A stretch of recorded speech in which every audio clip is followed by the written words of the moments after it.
sábado, 26 de julho, e esta é a nossa única edição de hoje. A gente vai mergulhar num tema que, olha, as fontes que a gente recebeu estão destacando como muito urgente: a solidão. Mas não é só aquele sentimento individual, sabe? Passageiro. O material que a gente analisou, pesquisas da OMS, artigos de economia, tecnologia, comportamento, tudo aponta para algo maior, uma epidemia mesmo, social, política, um sintoma coletivo do nosso tempo. Ligado a como a sociedade se organiza, né? Especialmente essa lógica neoliberal e como os nossos laços, como eles estão se desgastando. Nossa missão aqui nesta edição é justamente destilar o que esses documentos trazem de mais crucial.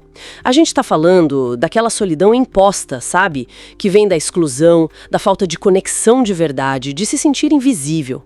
A OMS, inclusive, já deu o alarme, classificou como um problema global de saúde pública. E os números, nossa, impressionam. Os impactos na saúde são pesados, comparáveis, olha só, aos riscos do cigarro, do álcool, do sedentarismo. Tem um estudo da American Heart Association, que estava nas fontes, que mostra que o isolamento social aumenta o risco de infarto em 29% e de AVC em 32%. Alguns especialistas nos materiais chegam a chamar de assassino silencioso, contribuindo para mais de 871 mil mortes por ano no mundo. É pesado pensar nisso. E é fundamental, como várias fontes que você mencionou ressaltam, fazer uma distinção clara. Uma coisa é o isolamento voluntário, você escolher ficar só. Para pensar, para descansar, isso é saudável até. Outra coisa bem diferente é essa solidão imposta, é se sentir abandonado sem ter com quem contar de verdade. E o ponto central, que está muito forte nos estudos, é essa solidão de hoje. Ela não é uma falha pessoal, sabe? A pessoa não sabe fazer amigos, não. Ela é fabricada. Ela é produzida por um contexto social, econômico, cultural específico. Quer dizer, tem uma estrutura por trás disso. Exatamente. As raízes estruturais aparecem muito nos artigos. O avanço do neoliberalismo, que trouxe junto o que alguns chamam de cultura da performance. Aquela pressão constante por produzir, por render. Até o lazer tem que ser produtivo, otimizado. Isso, segundo pesquisadores como Paulo e Nicole Ramírez, o Marcos Lacerda, que são citados, transforma as relações humanas. Elas ficam mais funcionais, baseadas na utilidade, no que o outro pode me oferecer agora, e menos no afeto, no vínculo real. Entendi. E aí entra a flexibilização do trabalho, que muitas vezes isola a gente, o enfraquecimento das comunidades, né, aquela coisa do bairro dos vizinhos, a vida na cidade cada vez mais corrida, tudo isso cria afastamento. Aquela cena clássica do elevador que as pessoas evitam se olhar. É um microexemplo disso, né, dessa dificuldade de criar laços autênticos. Um sintoma. Uma simulação. As redes sociais são um exemplo clássico disso que aparece nas análises. O próprio Lacerda observa num dos textos, né? A gente pode ter centenas, milhares de amigos no Facebook, mas são conexões muitas vezes superficiais, observadas à distância. Sim. E isso pode gerar uma sensação de vazio. Tem muitos contatos, mas poucos vínculos de verdade, né? Pouca gente para contar na hora do aperto. E tem também os aplicativos de relacionamento que outra fonte mencionou, falando de uma lógica da descartabilidade. O que seria isso? Pois é, essa lógica é como se as pessoas fossem produtos numa prateleira virtual, sabe? Nossa, sempre tem alguém potencialmente melhor a um clique de distância. Então, para que se aprofundar, né? Complicado. E isso, segundo a análise, acaba incentivando interações muito rápidas, superficiais, quase uma anestesia emocional coletiva. As pessoas têm medo de se entregar, de criar um laço mais forte, porque o próximo match pode ser mais interessante. Reproduz a lógica do consumo rápido. Impactante mesmo. E as fontes que a gente viu, elas apontam para grupos que parecem sofrer mais com essa dinâmica toda. Quem são? Olha, 2 grupos aparecem com muita força nos materiais: os idosos e os adolescentes. Idosos e adolescentes. Parece bem diferente. Pois é, Mas tem uma lógica.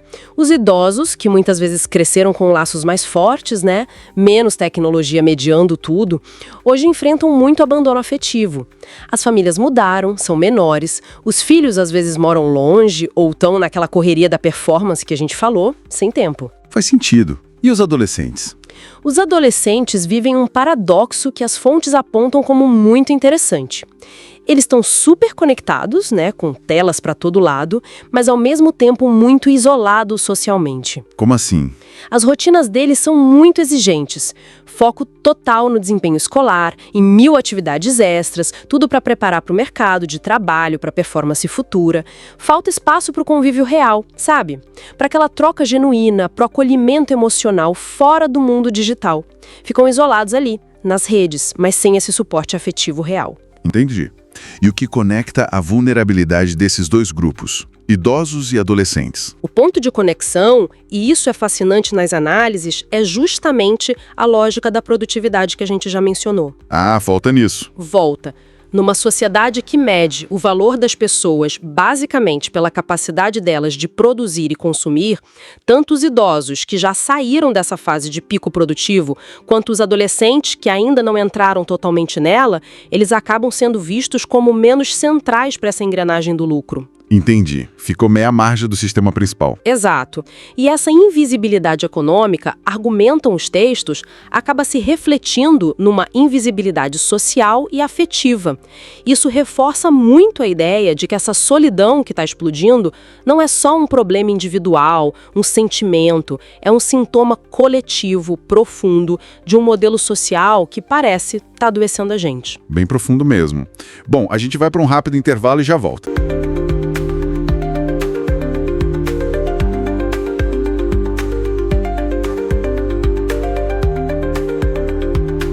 Olá, estamos de volta para continuar nossa edição sobre adolescentes, idosos e a solidão. Agora a gente vai mergulhar um pouco mais fundo, investigar as raízes estruturais disso tudo. Exatamente. Vamos olhar além do indivíduo, sabe? Explorar a crítica social que está nas fontes, os efeitos como, sei lá, perda de identidade e também como a solidão vira quase uma questão médica e, claro, até uma oportunidade de negócio para alguns. Isso, mas não é só para ficar no diagnóstico, né? A ideia é também apontar alguns caminhos. O que as fontes sugerem sobre políticas públicas, sobre fortalecer as comunidades e até sobre isso que estão chamando de resistência afetiva. Olha, um ponto que salta aos olhos logo de cara nas fontes é essa conexão forte que elas fazem, né? Entre a lógica neoliberal, essa cultura da performance constante e o aumento da solidão. Parece que essa pressão toda pelo sucesso individual e a ideia de que o afeto é quase um obstáculo cria o cenário perfeito para o isolamento, não acha? Sem dúvida. Uma das fontes até argumenta que essa lógica pode tornar a solidão quase que uma estratégia. Não intencional, claro, do sistema. Pessoas isoladas, elas tendem a ficar mais vulneráveis. E isso não é totalmente novo. A gente lembra, por exemplo, do conceito de hospitalismo, do René Spitz. Ele estudou crianças órfãos depois da Segunda Guerra, né? E viu que mesmo com as necessidades básicas ali supridas, a falta de afeto trazia danos imensos, físicos, emocionais. E tem também um antropólogo, Ashley Montagu, que defendia que esses laços afetivos fortalecem até o nosso sistema imunológico. Nossa, e essa percepção parece que ganhou uma escala global mesmo. Hoje em dia, o isolamento social é comparado à obesidade como um fator de risco para a saúde. A gente vê movimentos bem concretos. Reino Unido e Japão criando ministérios da solidão. Lá nos Estados Unidos, o cirurgião-geral classificou a solidão como epidemia nacional. As fontes são bem claras nisso. Essa desconexão adoece e enfraquece os laços sociais e, segundo alguns especialistas citados ali, pode fragilizar até a democracia. Como assim fragilizar a democracia? Que a fragilização desses laços, ela enfraquece a confiança mútua, a capacidade da gente agir coletivamente, sabe? E isso é pilar para a democracia. E aí, enquanto a medicina começa a tratar a solidão quase como uma doença, com diagnóstico e tal, surge o que as fontes chamam de economia da solidão. Aplicativo de companhia, robô cuidador, terapia automatizada. São soluções que, podem até aliviar o sintoma ali na hora, mas talvez não ataquem a causa principal, que é essa erosão do tecido social. E aí fica aquela pergunta incômoda, né? Quem é que está lucrando com essa solidão toda? É um ponto crucial mesmo. Mas, felizmente, as fontes não param só na crítica, né? Elas também trazem alguma esperança, algumas propostas. Apontam para a urgência de políticas públicas que incentivem a sociabilidade, principalmente para os mais velhos, e a criação, ou sei lá, revitalização de espaços comunitários, lugares onde as pessoas possam se encontrar de verdade. Mencionam até o papel da família na formação dos jovens, buscando um equilíbrio entre dar liberdade e, ao mesmo tempo, ter presença afetiva para evitar aquele isolamento dentro de casa mesmo. E tem a dimensão mais interna, né? A subjetiva, que as fontes também abordam. O medo que paralisa, o medo da rejeição, por exemplo, ou aquele paradoxo das redes sociais. Prometem conexão, mas no fim podem acabar gerando mais comparação, mais distanciamento emocional. Essa busca sem fim por validação externa, segundo os textos, pode desconectar a gente de nós mesmos, levar a uma crise de identidade até. Então, como é que a gente resiste a isso tudo? As fontes sugerem que o caminho passa por uma espécie de reconstrução do comum. Valorizar a presença real, sabe? O toque, o olhar atento, a escuta sem pressa. Citam a solidariedade ativa, tipo voluntariado ou simplesmente se dispor a ouvir alguém, como uma forma potente de quebrar esse ciclo. Ajudar o outro acaba sendo uma forma de se ajudar também, né? Isso já acontece na prática. As fontes mencionam exemplos bem inspiradores. Movimentos sociais, coletivos culturais, redes de apoio entre mães de periferia, por exemplo, grupos LGBT+, que criam espaços seguros de acolhimento, projetos de saúde mental comunitária aqui no Brasil mesmo. São o que eles chamam de resistência afetiva. Ações concretas do dia a dia que valorizam e reconstroem os vínculos.